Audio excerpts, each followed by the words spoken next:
So our next speaker is Diane Wilson. She's a fourth generation shrimper. She is the recipient of the 2023 Goldman Environmental Prize for North America, which is a prize for grassroots leaders. It's also sometimes referred to as the Green Nobel Prize. And she got this prize for her work on plastic pellets. She currently works for the San Antonio Bay Estuarine Waterkeeper. She also was a plaintiff in a landmark case against Formosa Plastics. She will be discussing a bit more about that case, as well as the ongoing remediation efforts around the Formosa plant. Diane, you are most welcome. Thank you very much. I really appreciate it. Okay. Shall we have the first page on?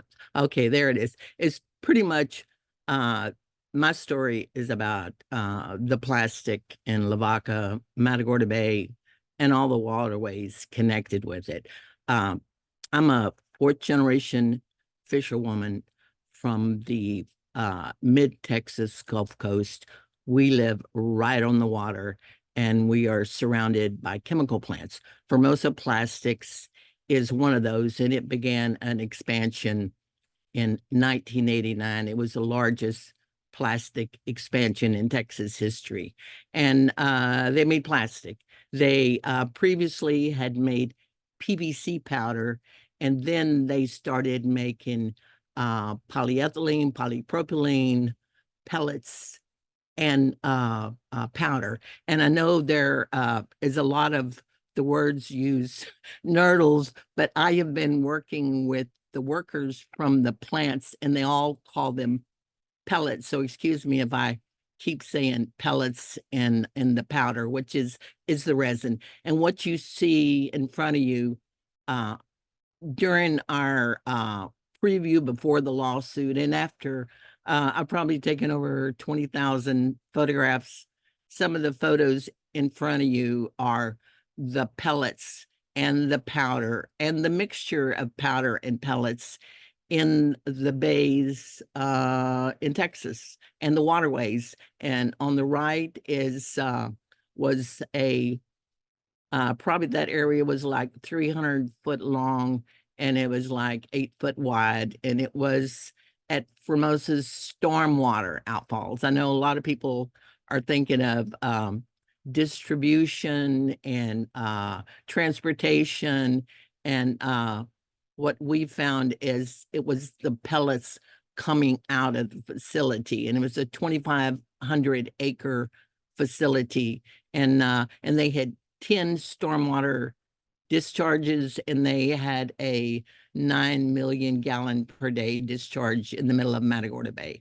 And what you see below is, you may not have seen that, but that's powder floating on the water in the bay. Next. So not only do we have these chemical plants surrounding in Formosa Plastics, which has this huge discharge into the bays, but we are historically fishing communities. We have Vietnamese, we have Hispanic, oystermen, shrimpers, trout liners, fin fishermen, and we also have sports fishermen who love to come down to the Gulf. And these are the people that are plying their trade right in the middle of all of this mess. Next slide, please. Okay, this is Formosa's in the background. Like I said, it's 2,500 acres, probably 3,000 workers. There is the outfall on the left, which is underwater, 9 million gallons per day, and it discharges their industrial waste stream, including pellets and the powder. And when I'm talking about the powder, it's like microplastic. It's very tiny particles of plastic, but it's powder. And on the right is the back end of Formosa, where they have they have exactly 10 stormwater outfalls. In the stormwater outfalls, some of them are big enough that you can land a plane on them. And they have sometimes have a tremendous outfall that is like a river. And sometimes, and we found this in discovery when we sued Formosa, is that sometimes in those outfalls, which Formosa had been doing for 26 years, there was a discharge of pellets, 170,000 pounds in one day of pellets. And there are 22,000 pellets per pound. So you can figure there were billions of pellets that were released in one outfall in one day. And like I said, they got 10 and they've been doing it for 26 years. Next.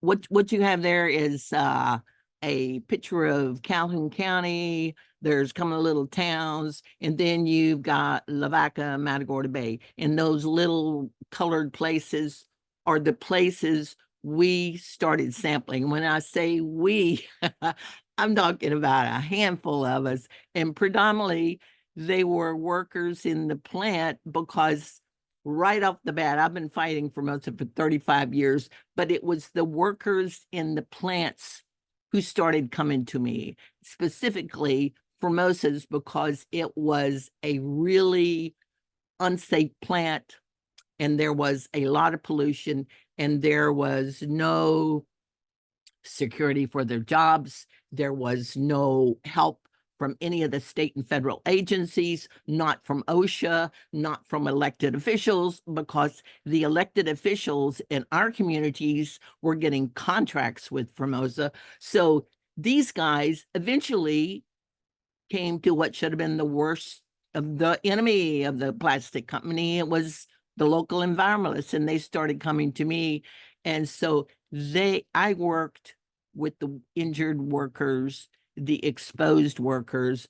And when we started collecting evidence, and we collected evidence because Formosa had never filed a violation, and the state environmental agency, TCEQ, had never gave them a violation. I mean, they've been doing it for 26 years, but there wasn't a single violation on the record. So about three of us, less than a handful, we went every single day for almost 3 years out into the bay, out into the marshes. I got a kayak and found out all of Formosa's stormwater outfalls.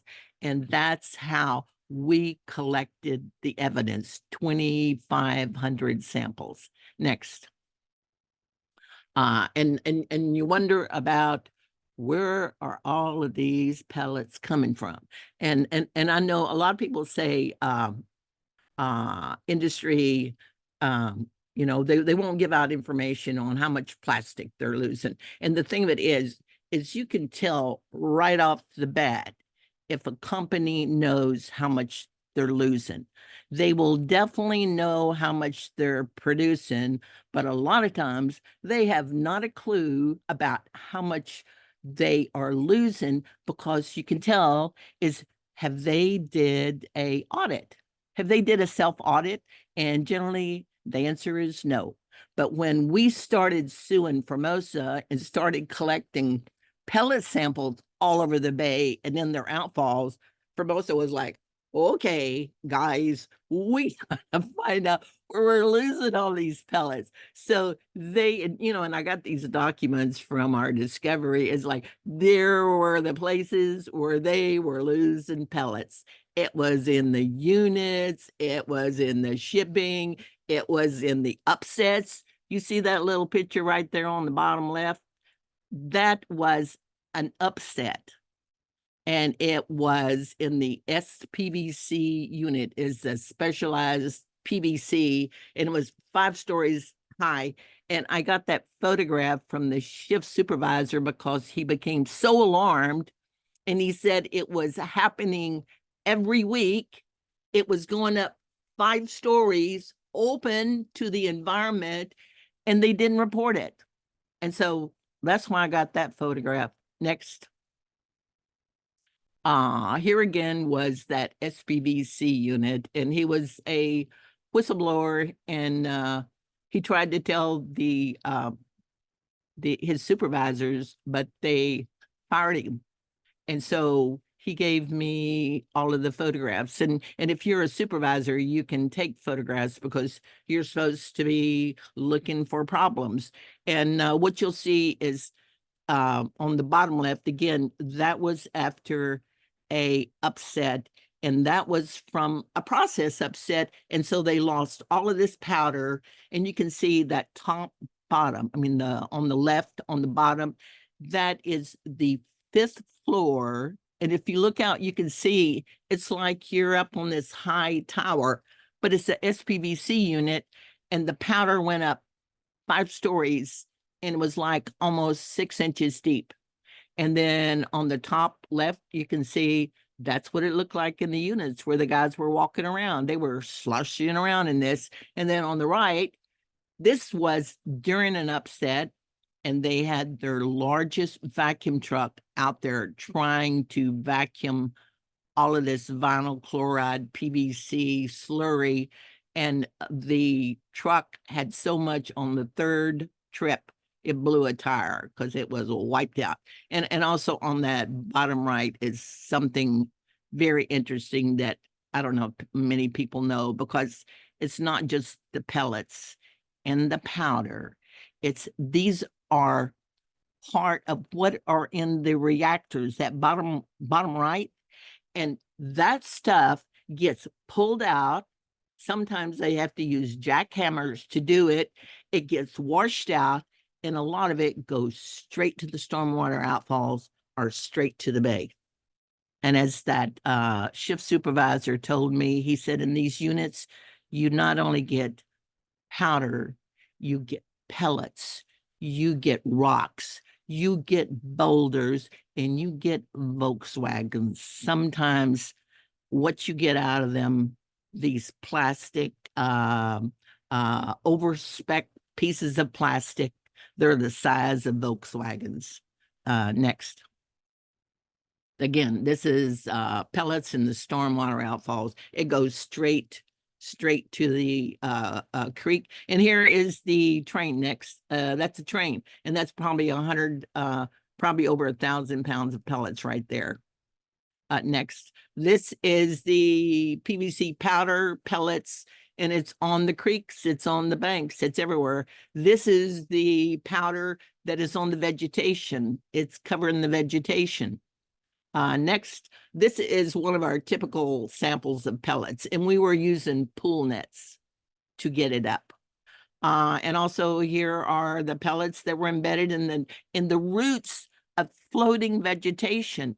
To clean up all of this, they had to kill every piece of vegetation out there to try to reach those pellets. Next. And again, this is the powder on Caucasus Creek, probably from the SPVC unit. Next. When Formosa saw that we were finding all of these pellets, they put up barbed wire fences to keep us out, as you can see, and they started bringing workers down there, and they would blast like you were a fireman out there, and they did such damage. They uprooted all of the soil, and there was nothing left but bare roots on the top. And that was their effort to try to camouflage some of the pellets. Next. Again, here they are, some of the cleanup crew on outfall 6, one of the stormwater outfalls. Next. This is where they were, like I said, they had boats up and down. And they were trying to get some of these pellets. And I think eventually we figured through our cleanup and their pellet accumulation, I think maybe there were, what was it, like 64 billion pellets. Anyway, next. Oh yeah, and this is what it looks like. That's the creek over on the left, and the right was after the crew came in with a hydroblasters and trying to blast the pellets. And they are, like the previous person said, they were embedded. When we finally brought in excavation teams to clean it up, to do it the right way, they were digging down to 3 feet to remove the pellets. Next. And this was my workers. They were workers at the plant. The top left is they're at Outfall 9. And the white-haired guy was the shift supervisor for the PBC unit. And this was the evidence. It was in my yarn. I kept it in my barn. And this what 2,500 samples looks like. And we put it on a goat, a trailer, and hauled it to court, and we won. We won $50 million settlement, zero discharge of plastic. We got enforcement, we got monitoring, we got cleanup, and we got to go inside the plant in the engineering to find the places where they were losing all these plastic. And believe it or not, the engineers found I think there's 480 projects to the tune of $1 billion. Anyway, that's it, folks. Thank you so much, Diane. We really appreciate that.